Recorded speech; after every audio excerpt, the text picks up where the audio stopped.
If you're confused about corporate sustainability, you're definitely not alone. I've worked in this space for about 5 years now, and it's taken me really up to this point to understand more about what the career path looks like, what are some of the things that should be prioritized, and like how long does it take to get from early career to mid-career. So what is corporate sustainability?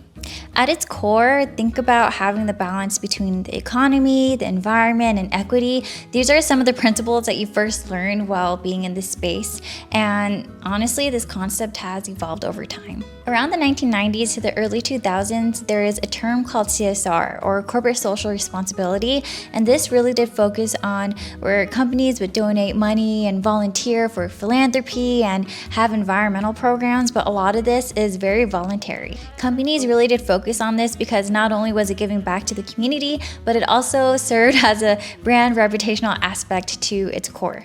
In the more recent years, there's a newer term called ESG, or environmental, social, and governance, and this is more about having actual metrics to prove the environmental, the social, and the governance frameworks that you're incorporating into your organization and how you're performing year over year. ESG was also a way for investors to understand if there is going to be any near-term or long-term risks or opportunities to an organization that they're investing in. Because of this, not only was ESG something that was nice to have like CSR, but it became something that companies realized should be a priority. In 2015, the United Nations created something called the Sustainable Development Goals, also known as UN SDGs, and these were basically 17 different principles or goals that laid the blueprint foundations for organizations to uptake. And this really did focus from a range of environmental to social factors that companies should, be focusing on. But in the more recent years, there was a rise of sustainability reporting frameworks. This wasn't new in the industry because in the late 1990s, there were some voluntary ones like the GRI and the SASB later on in the 2000s. But in the more recent years, especially with these different legislations and regulations emerging in Europe and in some of the states like California, there is a lot more metrics and data to be reported on, especially in the ESG space. So when we talk about corporate sustainability, yes, it was definitely more of a voluntary space before, but it's definitely growing and becoming an area where they have to show progress on. And because of that, it's definitely becoming a real high impact career path. So let's talk about what companies are really looking for in this space. Based on the industry, you're gonna have to know specific things that are happening in this world. So we'll kind of go through some of these, but just as like an action item, if you want to get into a specific space, I'd recommend for you to look at those bigger companies and seeing what they're doing through their environmental reports for you to get a better idea. So in the space like consumer products, I can talk about this because this is kind of where I came from, but these companies are really focused on things like sustainable packaging, their supply chain, and making sure that they're hiring engineers to make sure that their products are being made with better materials. And another thing that's been emerging is the term circularity, as I'm pretty sure you guys have heard before. And another thing too in this space, it's really focused on certifications and making sure that the green claims or the environmental claims that are being told about these products or packaging are adhering to the verification levels that certain regulations are going to start requiring in the soon future. In the tech space, especially with larger companies, in these job descriptions, they're really focused on people who understand the whole world of the data centers and how they can make their cloud and computing a lot more sustainable, how they can use LCA footprints to make better decisions on how they operate in building their hardware. And you're also going to see that they're going to want people who have a really technical background in carbon footprinting to just understand the whole scope of that and how to reduce that. And this one isn't really necessarily corporate sustainability, but there has been a boom in the AI and software development space as well, mainly to help these larger organizations streamline their data and having them prepare for reporting. So I know this isn't really in the in-house side, but it is starting to become a lot more larger out there with the job demand. Kind of across the board, there's certain functions and roles that are pretty consistent across the corporate sustainability space. And this, again, is focused on the reporting aspect. Another one is focused on being able to use a lot more data, gather that from a lot of different data streams. How can you model that to build visuals to make more informed decisions? Another thing is being an executor, right? So all these projects and programs that need to be initiated, these are roles that are really prominent within the industry. And in some large organizations, they're actually starting to hire for more sustainable communications roles, or at least communications roles that require them to have some basic level and understanding of the sustainability world. And that's really because environmentality has become part of some of the companies' reputations, and because of that, they're trying to figure out the best ways to communicate that to their audiences. So where is corporate sustainability heading? If we can zoom out a little bit, it's definitely headed to a better direction. And if you are interested in coming in, then these are definitely things that you should be aware of. In the EU, there's the CSRD and the CSDDD, and these reporting mandates kind of work hand to hand. The CSRD is kind of talking about, okay, you set these goals, here's what you're going to report on. Whereas the CSDDD is talking more about, okay, so these are the results of your goals. If you didn't meet them, what are some of the things and actions that you're going to do to make sure that you're actually going to reach them?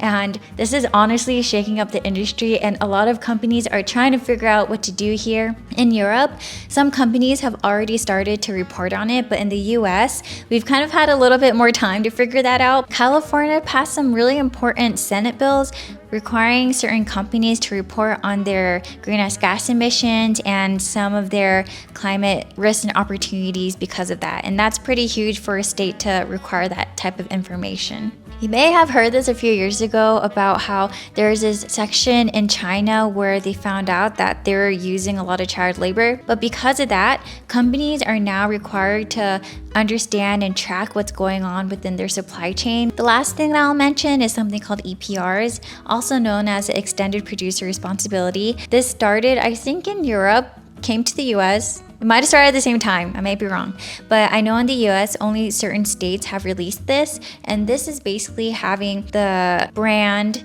who's producing the waste be responsible and paying for the waste streams that they're developing. What this means is that a lot of companies are going to start caring about how it is that they design their packaging and having it be easier for consumers to understand what you can recycle versus what you can't recycle. So what does a career pathway actually look like in this space? So as you're starting off more in the entry level, you'll have role titles like analyst or coordinator or specialist, and these will be under different functions like the reporting team or the energy team or supply chain team. A lot of this work is definitely going to be a mix of the data space, the administrative space, and honestly just learning the ropes of the industry, because again, every industry has its own unique challenges. So when you hit mid-career, I don't think anyone ever told me this, but it really takes a lot longer than the average roles out there. It's going to take at least 5 to 8 years for you to hit your mid-level. But within these role titles, it can be from senior specialist to project manager, program manager. Sometimes they're called leads. That's probably only if there isn't like a higher level of sustainability above that.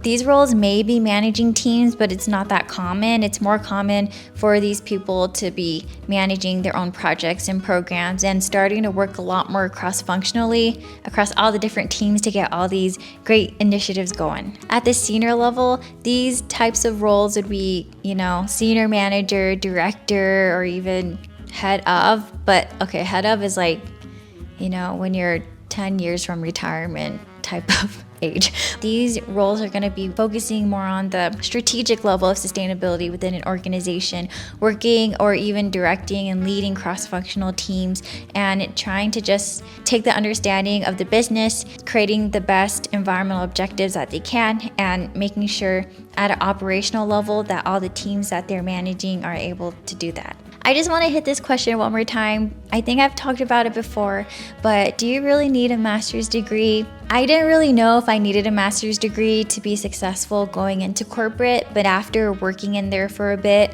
I realized that yes, it was really essential to my success within the organization.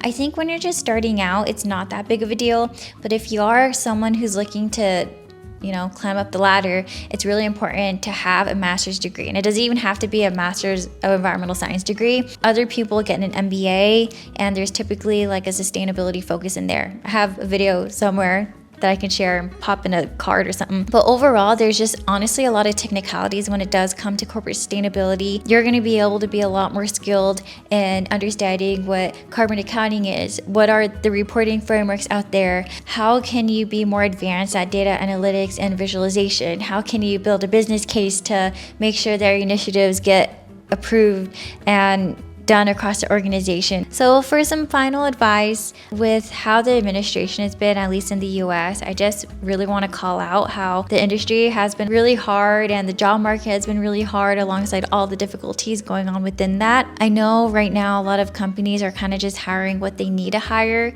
but the good news is that because there's a lot coming out from Europe, it's really pushing the US to want to do more. And the timeline for the US organizations to actually do stuff isn't yet. Like, it's coming kind of soon and in the next few years. So I really do feel like in those next few years, there's going to be a lot more ramp up in those types of roles because it will be required. And then they really need people to do it. It's not that you can put these roles on top of other pre-existing roles unless, they're able to figure that out. But to be honest, it's a lot of work. My recommendation within this time frame with how the job market's been and everything, ramp up on all your knowledge and what's going on in this space. There's a lot of certifications on Coursera, on Udemy, and all that stuff. There's a lot of people on LinkedIn who are more than happy to have open conversations with you about the industry. I'm also gonna list some newsletters that I at least link up to and subscribe to make sure that I'm continuing to be informed on what's going on in the space. And hopefully within all those different educational resources, you're able to ramp up your knowledge a little bit more, at least for now. A lot of you guys have asked for one-on-one consulting guidance on your career. If that's something that you're really interested in, I do have a career one-on-one that you can book if you are interested. And it's only because when I started this channel, there's been so many people who want to talk to me, and I'm so blessed that you value my opinion. And so with that, my dog's getting really annoyed at me from talking for a while now. And so I'll hop off and I'll see you guys next time.